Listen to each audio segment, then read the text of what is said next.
You'd have thought that the cold-blooded murder of a 31-year-old man who spent his life trying to have political conversations rather than engage in violence might be a time for people to, come together for a sec, to stop the sniping for just a week or two, for people to show that they had a bit of respect for people with differing views, enough to just all agree, at least, that assassinating a young person was a very, very bad thing to do and a huge tragedy. I already knew that Western civilization was in a bad way, but I thought it was because two sides of politics disagreed on how to fix things, both having the best intentions at heart when you really got to the bottom of it, both wanting to stop wars and alleviate poverty and improve healthcare and standard of living for all, just different ways of going about it. I thought that the left-wing people I argue with daily about economics and politics and the societal decay of norms and values just had a different worldview to me. But underneath the politics, they basically respected our fundamental shared humanity, that we had pretty much the same goals, even if we had very different views on how best to achieve them. But the widespread hate and vitriol on the left makes the handful of neo-Nazis who stir up trouble on the far right look like cosplay loonies.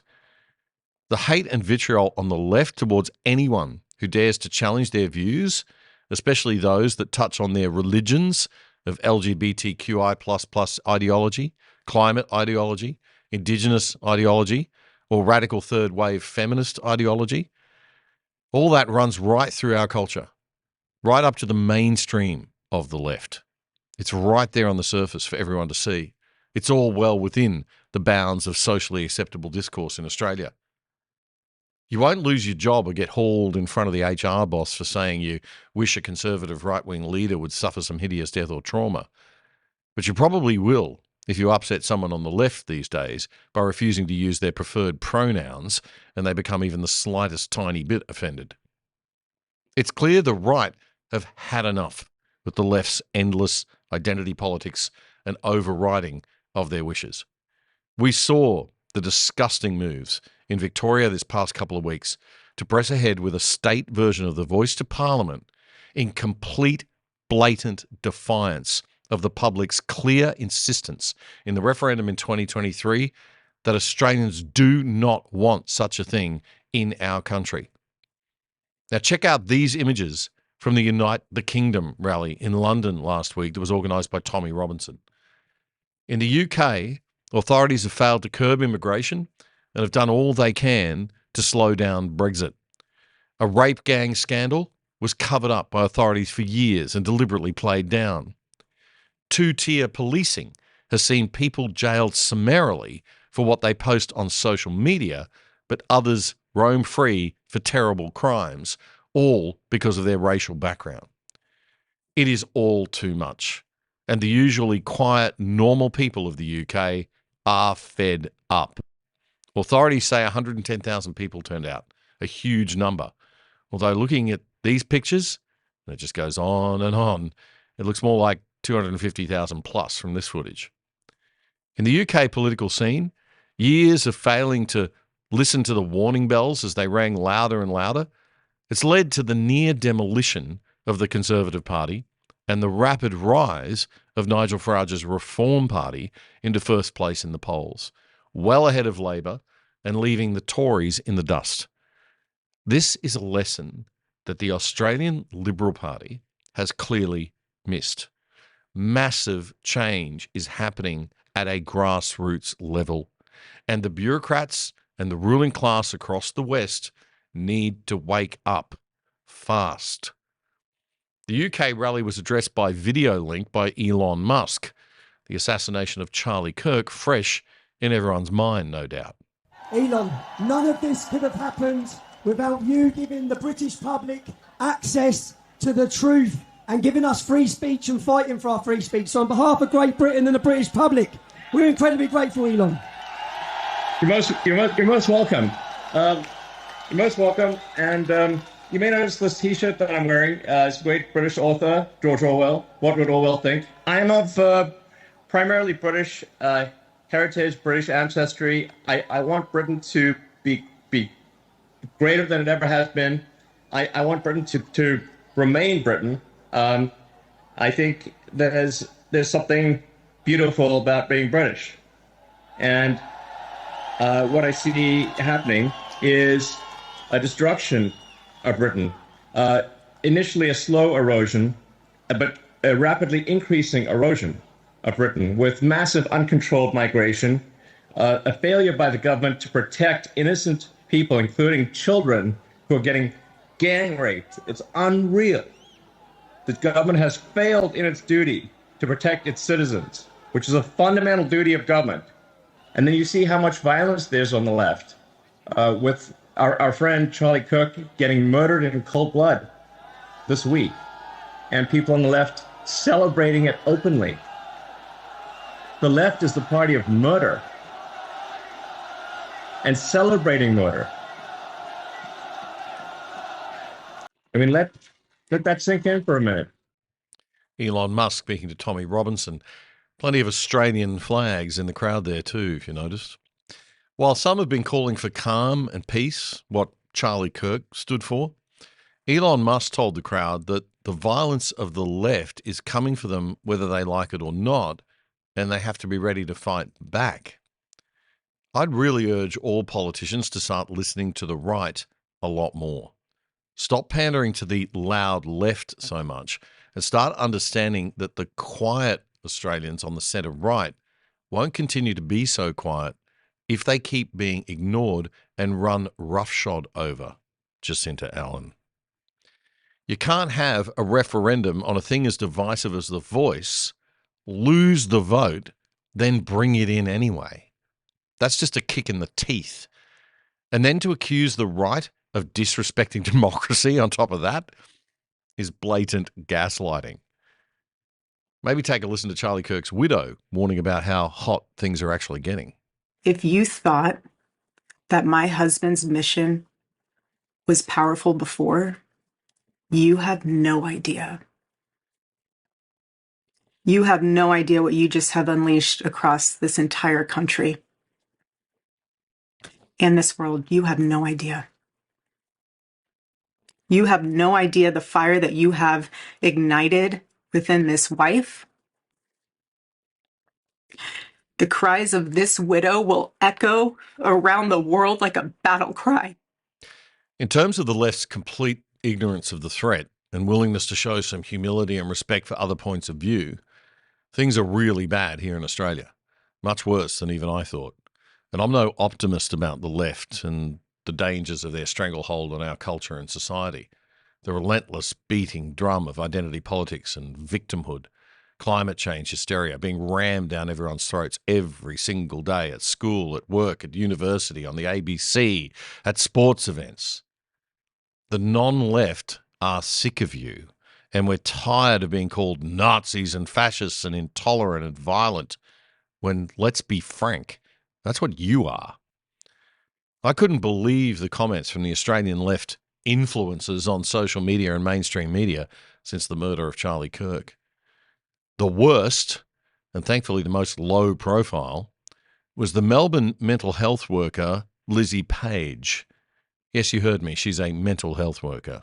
Thought I'd do a quick check-in after yesterday and all of the drama. I want to reiterate that it is not wrong or unethical or unkind to laugh at the misfortunes of terrible people. That Charlie Kirk incited violence. That's what he did. And then that came back to haunt him. That was his decision. So it's got nothing to do with the people who are laughing and joking about him becoming a human water fountain. Clearly anyone who could utter those words, human water fountain, so glibly, is very, very unwell. I ordinarily wouldn't want to draw attention to such a person. But Lizzie Page has more than 10,000 followers on social media, and she obviously sees herself as someone who's able to give advice to people with psychological issues. And in this case, she is excusing unfathomable violence and crime on the basis that, quote, he brought it on himself because he held views about gun ownership rights that were different to hers. It's an absurd view. Lizzie Page describes herself as an advocate, researcher, and emerging scholar committed to transforming mental health and social systems through an ethical lens. She's currently pursuing further study in bioethics and training to become a psychoanalyst. My God. Always research your mental health providers' backgrounds carefully, folks. Just a point, too, about these comments that are going around that Charlie Kirk said some mass shootings were acceptable in a society that protects gun ownership rights. Charlie Kirk never said mass shootings or the deaths of young people were in any way acceptable. He made the old libertarian argument that we don't ban cars because people die in car accidents. We could have 0 road fatalities tomorrow if we banned cars, but we don't. As a society, we accept that the right to drive a car for everyone outweighs the fact that the few will die in motor accidents. It's awful. It sounds terrible when you put it that way, but that's utilitarian policymaking. It's a sad reality of life. And no matter what your views are on gun ownership, Americans have had a long-running debate in their country about their Second Amendment. Those in favour of it say it's not the guns that kill, it's the people firing them. And fixing our social and cultural problems would be the way to fix the real problem causing mass shootings. You may not agree with that argument either. That's not the point. The point is this. All of that discussion is within the realm of fair and reasonable arguments. The idea that Kirk's views somehow mean he deserved to be murdered is the sickest of sick, flawed, and dumb thinking. Nobody who thinks that way should be allowed within 10 miles of a therapist's chair looking after the mentally ill. They should be sitting on the other chair in the therapist's room receiving the help. Weirdly, the former Australian Labor Foreign Minister and Premier of New South Wales, Beijing Bob Carr, also thought it was somehow appropriate or in any way humanly decent to make a similar argument on the day of Kirk's killing, tweeting this. Kirk believed in the right to bear arms. Proliferation of firearms sanctioned by the Constitution is the root cause of USA leading the West in murder rates. More guns than people means shooting of opponents becomes part of the political contest. Wrong day to have that discussion, Bob. Leftist cultural decay is another reason that people believe there's a high murder rate in the US. Brilliant Bob also gave us this gem. Political violence has become all too common, and this is not who we are, United States Speaker of the House of Representatives Mike Johnson says. A statement of breathtaking historical ignorance, according to Bob Carr. The USA was born in violence and sustained itself by violence against native peoples, its Mexican neighbor, and for white rule in the South. Wow. It doesn't get more woke than that from Beijing Bob, does it? Meanwhile, in another episode of growing oldly, badly, and bitterly in retirement, everybody in the media in this country knows Barry Cassidy is a rusted on old lefty. The former very senior political commentator at the ABC was barely able to hide his political leanings in his time at the national broadcaster. Since leaving the billion-dollar propaganda machine for the left, Barry's been a little less discreet in his social media musings, shall we say. But this took the cake. Within hours of Charlie Kirk's murder, and without any credible sources or reliable information, Cassidy took it upon himself to tweet this on X. The apparent shooter was a straight, white, conservative Mormon from Utah who thought Charlie Kirk wasn't far enough to the right. Now, we might look at that and say, oh, silly Barry. How embarrassing for him. He got the facts wrong and he jumped the gun. What a fool. What a shameful thing for a man who prides himself as a senior journalist of great standing to have done.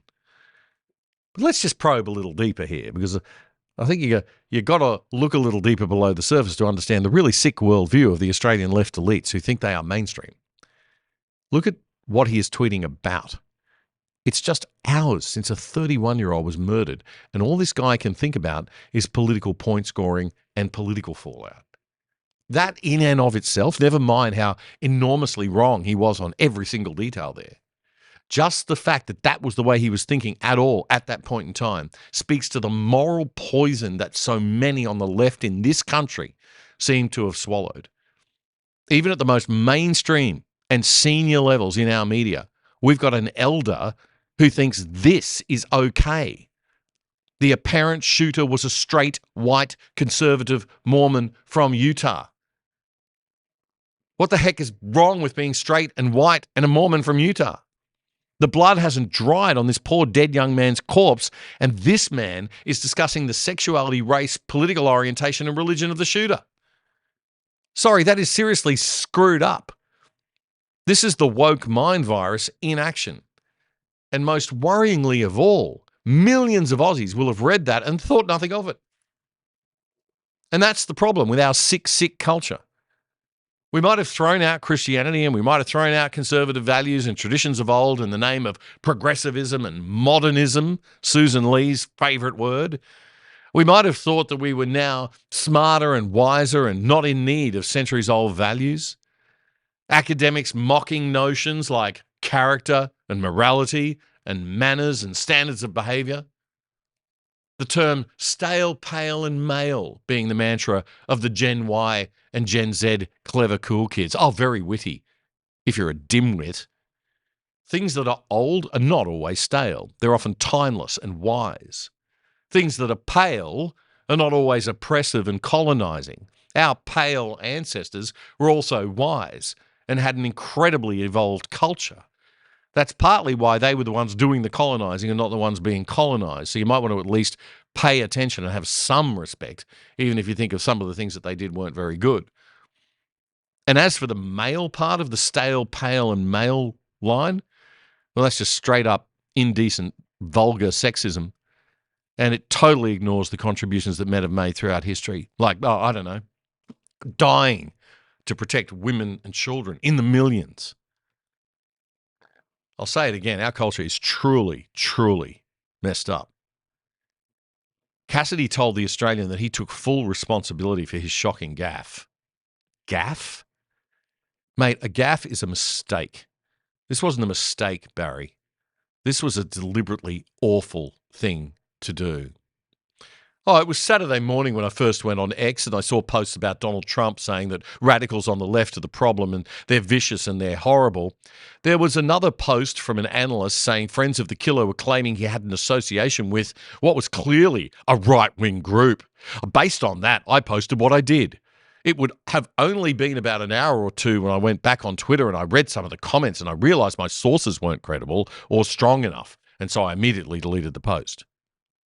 Right. Okay, yeah, Baz, we've all had bad days on Twitter, mate. But that's not a contrite apology. That's a bunch of excuses for making mistakes. A real apology would sound something like this. I'm very sorry for being the type of person who would post a politically motivated tweet within hours of a good young man being murdered. I'm also sorry for viewing the world through the lens of race, gender and political orientation and perpetuating the divisive, horrible ideology of identity politics. I'll reflect, I'll study, I'll strive to be a better man. Now that would be an apology. Did you know that with a virtual private network or VPN on your computer, tablet or phone, you can log into your favourite streaming services like Netflix from home with an internet address from anywhere in the world and watch all the shows that they offer in other countries, including stuff in different languages. And using a VPN to route all your internet traffic through a third-party server means that big corporations and big government can't spy on you. If you sign up now with private internet access, we think they're the best VPN servers out there, as a viewer of The Other Side, you can get 83% off the price of your subscription and get online for less than $3 a month. Check it out right now. Go to piavpn.com/otherside. That's piavpn.com/otherside. It's a great service, a rock bottom price, and supporting our sponsor, you are helping to keep The Other Side going and growing. That was a segment clip from our weekly Friday night news show, The Other Side, which you can watch in full by simply going to YouTube and searching up The Other Side Australia. Then you'll find our full shows playlist. You can also find all of our full shows and our segments on our own website, othersidetv.com.au. That's othersidetv.com.au. Help us build a whole new Aussie media by joining us over there and joining up, signing up for the exclusive side.